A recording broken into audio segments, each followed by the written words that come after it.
Intense U.S. efforts are underway to broker a ceasefire between Israel and Hezbollah in Lebanon. The Security Cabinet met overnight to consider the conditions.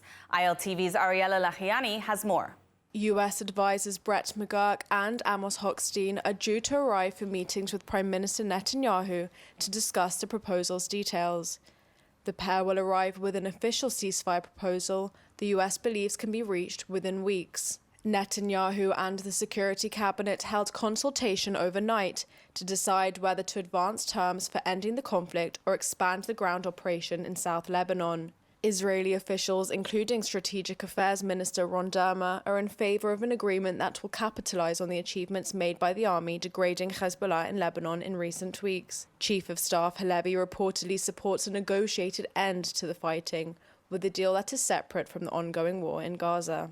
Israel is reported seeking an improved version of the UN Resolution 1701 requiring Hezbollah fighters to withdraw north of the Litani River, heavy deployment of the Lebanese army at the border, international oversight and enforcement mechanism, guaranteed freedom of operation for the IDF if there are threats that need to be removed, the prevention of Hezbollah rearming in the future, and finally, a 60-day ceasefire during which the agreement would be finalized.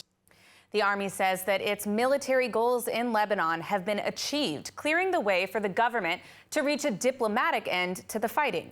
Today it was announced the IDF eliminated Hezbollah Radwan commander Mustafa Ahmed Shahadi in an airstrike. We have more from ILTV's Steve Leibowitz. The IDF reports that most Hezbollah infrastructure and weaponry near the border have been destroyed. The Hezbollah fighters have either fled, were captured, or killed in the maneuvers, and little resistance remains in South Lebanon. The army said that if there is not a diplomatic resolution, the IDF will present a model for enforcing calm in the meantime.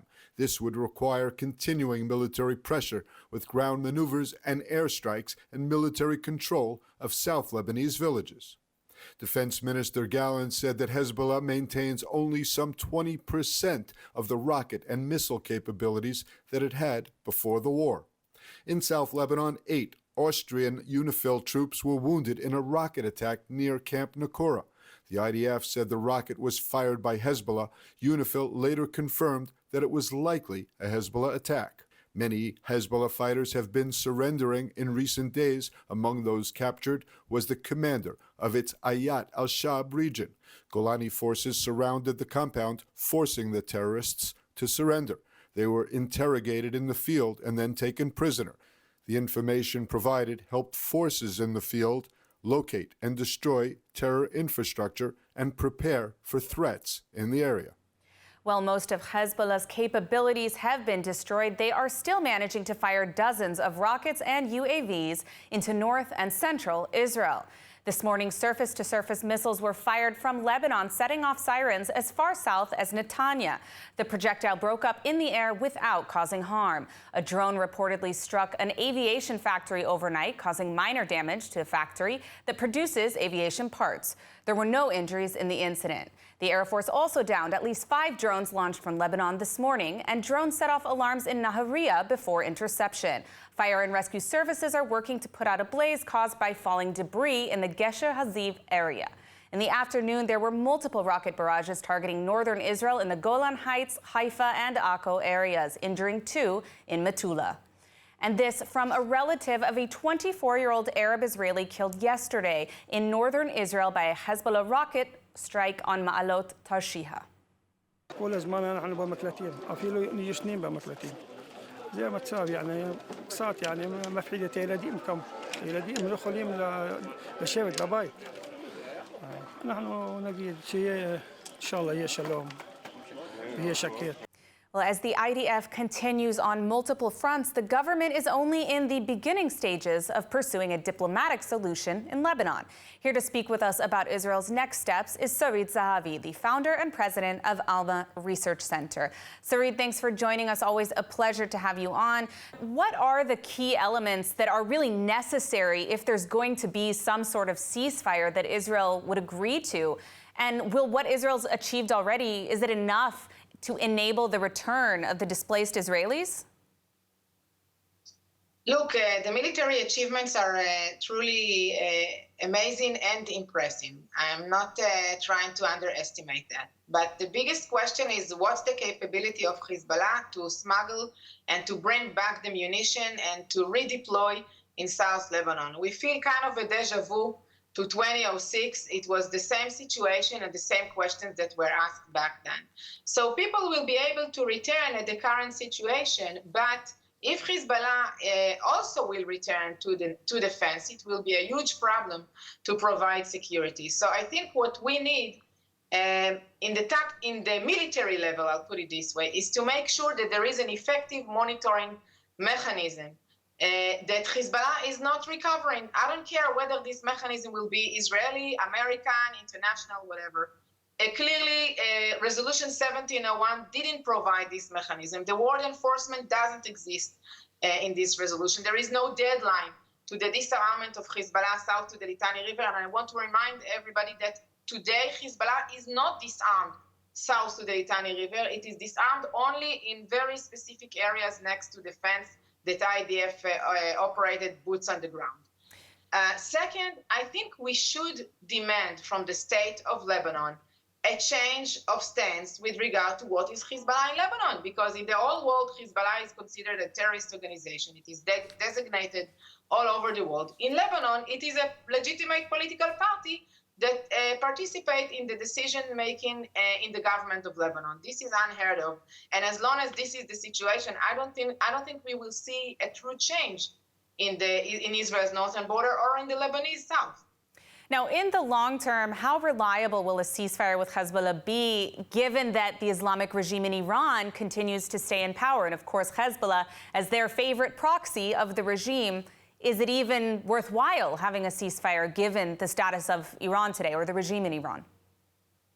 So I'm very happy for this question, to tell you the truth, Emily, because I think this is the second part of what's needed. Iran made a decision, which was not obvious once Hezbollah disappointed it and performed, I would say, poor performance with regard to what Israel did to it, okay, with killing its leadership and killing the commanders, etc. But Iran made up its mind, and Iran decided to continue the support to Hezbollah. Iran decided to preserve Hezbollah in Lebanon as an asset and to try to help it recover. Iran decided to be involved in the most tactical levels. This is what I believe, that this is what is happening. That's the only, by the way, explanation to the fact that we still see functioning command and control in Hezbollah, since there is an involvement of the IRGC. So definitely, as long as we are not dealing with that, we are not solving the problem. And this is even by only discussing the Lebanese front without even mentioning what's going on from Yemen and Iraq and Syria, etc. Absolutely. Well, unfortunately, we are out of time, but thank you, as always, for joining us, Sarit Zahavi. Thank you. And moving on, do you want to transform your love for Israel into a meaningful action? ILTV is proud to partner with Blessed by Israel, a company that brings you extraordinary products handcrafted by the brave pioneers of Judea and Samaria. Every purchase supports their mission and strengthens Israel's heartland. Let's take a closer look at Blessed by Israel and how you can make a difference today. Support Israel with every purchase you make from Blessed by Israel. The goods they offer from families of the biblical heartland are more than just wonderful products. They're a statement of solidarity and an investment in Israel's future. When you shop at blessedbyisrael.com, you stand against boycotts and uplift the resilient pioneers rebuilding their homeland. Make your purchase count today. Visit blessedbyisrael.com. Shop now and become part of strengthening Israel's roots and securing a bright future. Following this week's negotiation summit in Doha, officials are continuing to work towards a hostage for ceasefire deal as Israel presents a new proposal. ILTV's Ariela Lachiani has more. Yes, thank you, Emily. So hostage negotiations appear to have reached a new point as Israel has presented a new proposal entailing a month-long ceasefire in exchange for the release of 11 to 14 Israeli hostages. However, unfortunately and unsurprisingly, Hamas is remaining very rigid in their stance. Take a look. Negotiations to secure a ceasefire and release hostages held by Hamas have reached a critical juncture. A new proposal from Israel, reportedly presented by Mossad chief David Barnea in Qatar, would see a month-long ceasefire in exchange for the release of 11 to 14 hostages, prioritizing women and the elderly. Qatar and Egypt, with backing from the US, are actively mediating. Qatar's foreign ministry has committed to working with the Biden administration until the last minute, regardless of US election outcomes, to reach a resolution. Recent discussions in Doha included CIA Director William Burns and Qatari Prime Minister Mohammed Al Thani, focused on a mini-deal to build trust and pave the way for a full-scale release of all hostages. But Hamas remains steadfast. The group has indicated it would only agree to a deal if it includes a full ceasefire and complete IDF withdrawal from Gaza, despite hopes that recent events, including the assassination of Hamas leader Sinwar, might soften Hamas's stance. Officials say that they've seen no change. Efforts have been complicated since August, when Hamas executed 6 hostages, including Israeli-American Hirsch Goldberg-Polin, ending an earlier negotiation phase. Officials now hope that the current push, with careful phase proposals, will open a new path forward. The families of 101 hostages await news, as these talks could represent a turning point. For now, all eyes are on Doha and Cairo, where further meetings may bring clarity to whether this latest proposal will finally lead to action. Well, despite the efforts of the Islamic regime in Iran to cover up the damage caused by the most recent Israeli strike on military sites in Iran, satellite imagery surfacing after the fact is showing the IDF succeeded in their mission, targeting missile production facilities of the IRGC. Let's take a look. After Israel's strike on IRGC targets in Iran, the Islamic Republic of Iran is doing all they can to hide the damage. In the immediate aftermath of the strike, the regime threatened their own citizens with 1 to 10 years in prison for sharing footage of the strikes on Iranian soil. But the regime's threats couldn't stop satellite imagery from proving the IDF's success in taking out key missile production facilities in Iran. High-resolution images obtained by Planet Labs PBC from the base in Sharud, which also hosts the regime's space program, show damage to an IRGC base used for ballistic missile construction and rocket launches. In the photos, a central major building was destroyed and an additional 3 small buildings to the south of it were also damaged. Until now, the regime has acknowledged IDF strikes in more central provinces. However, this base is in the rural Semnan province, indicating Israeli strikes were wider than initially reported. Additional satellite imagery from 2 bases near Tehran also shows damage to ballistic missile production, including the facilities which produce solid fuel for the ballistic missiles, and Israeli strikes also took out radar systems used to guide ballistic missiles. On Tuesday, IDF Chief of Staff Herzi Halevi reiterated Israel's preparedness to strike regime sites that the IDF did not strike the first time, such as nuclear sites or oil fields, should the regime retaliate against the Jewish state. The Defense Ministry has announced that the laser-beamed Iron Beam interception system will become operational next year. ILTV's Steve Leibowitz has more. Iron Beam will be state-of-the-art in rocket interception. The Defense Ministry said the system will be fully operational in 2025 to join Israel's protection in its multi-front war.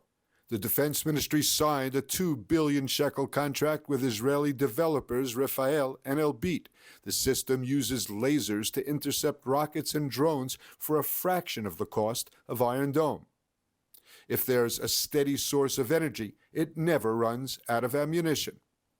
The agreement includes a significant increase in the rate of production in order to supply the laser systems on time and at a high rate. The Iron Beam is not meant to replace the Iron Dome or Israel's other air defense systems, but to supplement and complement them, shooting down smaller projectiles and leaving larger ones for the more robust missile-based batteries, such as David's Sling and Arrow systems. The ministry called Iron Beam an effective, accurate, easy-to-operate tool that is significantly cheaper than any other existing means of protection against the threats Israel faces. Since the start of the war last summer, more than 26,000 rockets, missiles, and drones have targeted Israel on multiple fronts. Following the Israeli Knesset's vote to ban the UN agency UNRWA, Israel is facing increasing criticism from the international community, even after UNRWA's links to Hamas have been exposed in recent months. Despite the controversies, UNRWA has failed to reform their more radical ties, which included employees who took part in the October 7th massacre, school textbooks which praise and incite violent anti-Semitism, and UNRWA facilities being used to store Hamas weapons. Now, here to discuss the situation is Dina Rovner, the legal advisor for UN Watch.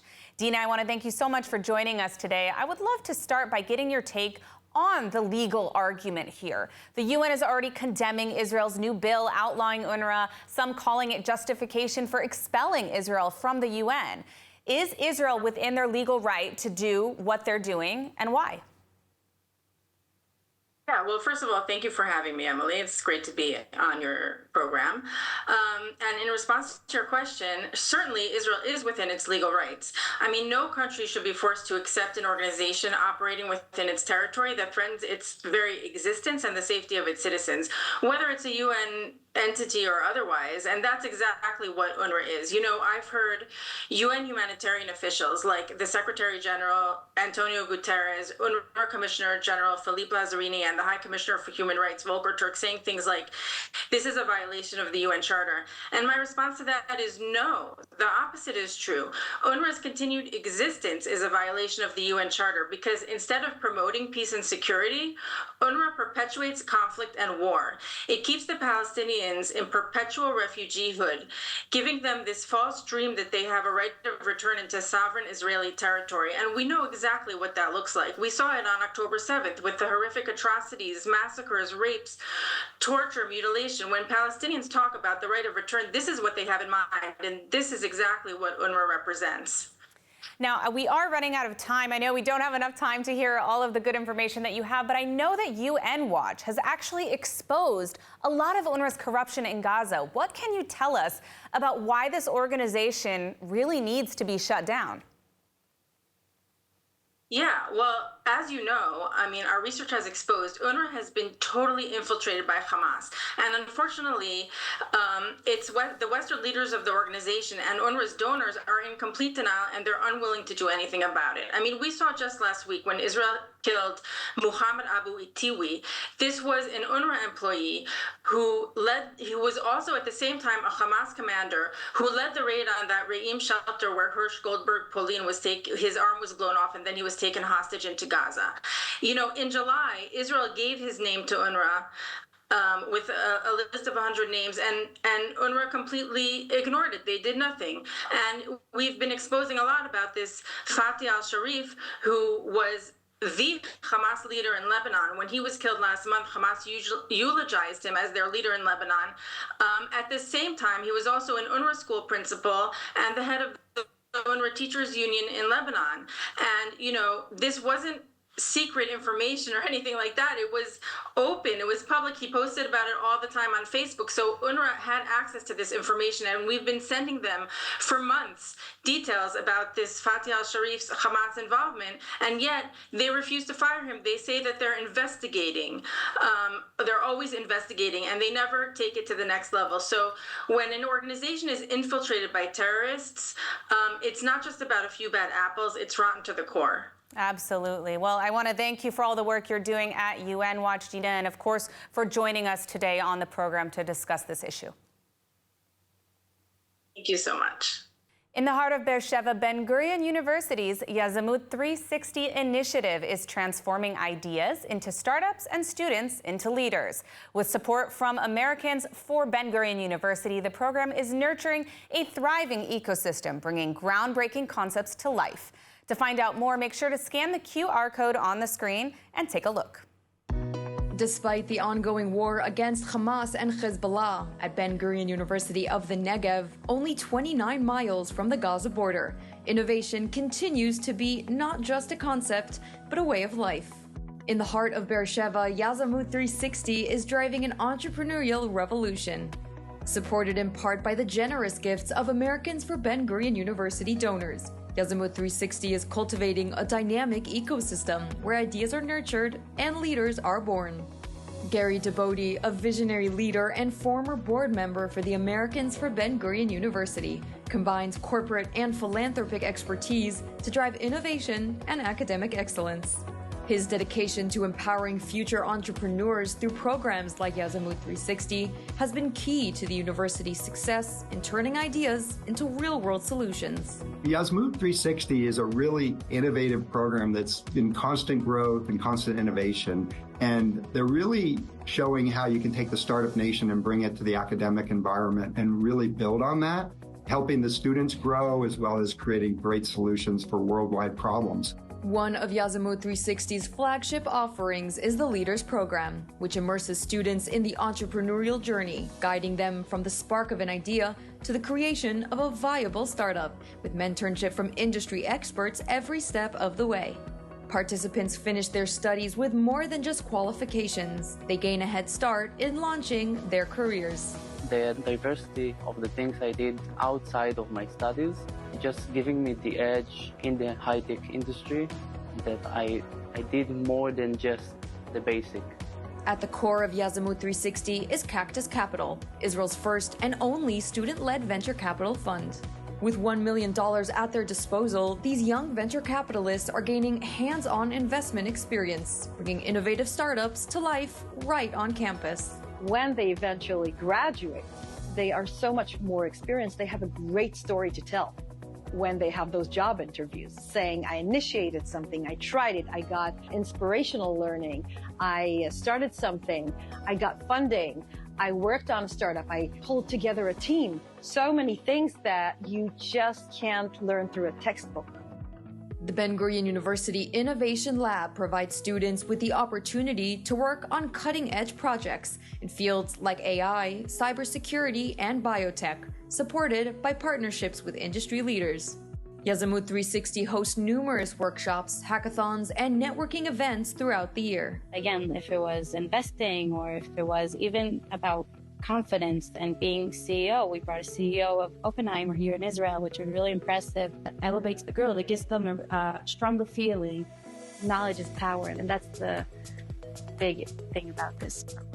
BGU has been executing on David Ben-Gurion's vision since its inception. And today, all three campuses are really a network of collaboration. So they work together in a lot of ways. And they're really working on a number of different issues, from everything from food and water scarcity to cybersecurity to robotics to climate change. So they're just an unlimited number of areas where they're contributing to the world's problems, solving the world's problems. We learned how to take an idea from just an idea to a real startup.